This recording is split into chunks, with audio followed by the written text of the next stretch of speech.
ವೇದಿಕೆ ಮೇಲೆ ಇರ್ತಕ್ಕಂಥ ಗೌರವದಿಂದ ಬಹಳ ಪ್ರೀತಿಯಿಂದ ಯಾವತ್ತೂ ಕೂಡ ನಾವು ಇಲ್ಲಿ ಬಂದಾಗ ಕಾಣ್ತೀನಿ. ಈ ಚುನಾವಣೆ ಬಂದಾಗ ಸ್ವಲ್ಪ ಕಷ್ಟ ಆಗ್ಬಿಡ್ತದೆ ನಮಗೆ, ಅದಕ್ಕೆ ನಾನು ಶಾರದಕ್ಕಂತ ಹೇಳೋದು. ಇಲ್ಲ ನಾನಾದ್ರೂ ಹತ್ರ ಬರ್ತೀನಿ, ನೀವು ಅದೇ ಇಟ್ಲ ಬರ್ರಿ. ಈಗ ಅಧಿಕಾರ ನನ್ನ ಹತ್ರ ಇರೋದ್ರಿಂದ ಏನೋ ಒಂದು ನಾನು ಬರೋಕ್ಕಾಗಲ್ಲ.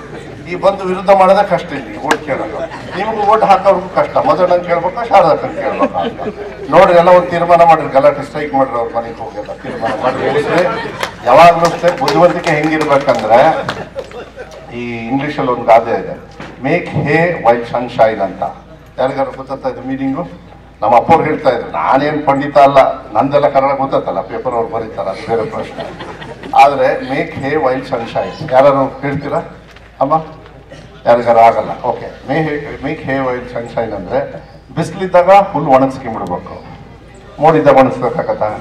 ಅಕ್ಕ ಬಿಸಿಲಿದೆ, ತೀರ್ಮಾನ ಮಾಡ್ಬಿಡಿ ಹೇಳಿ, ನಿಮ್ಮೆಲ್ಲರ ಆಶೀರ್ವಾದ ಹೇಳಿ ನಾನು ಮಾಡ್ಕೊಡ್ತೇನೆ. ನಮಸ್ಕಾರ.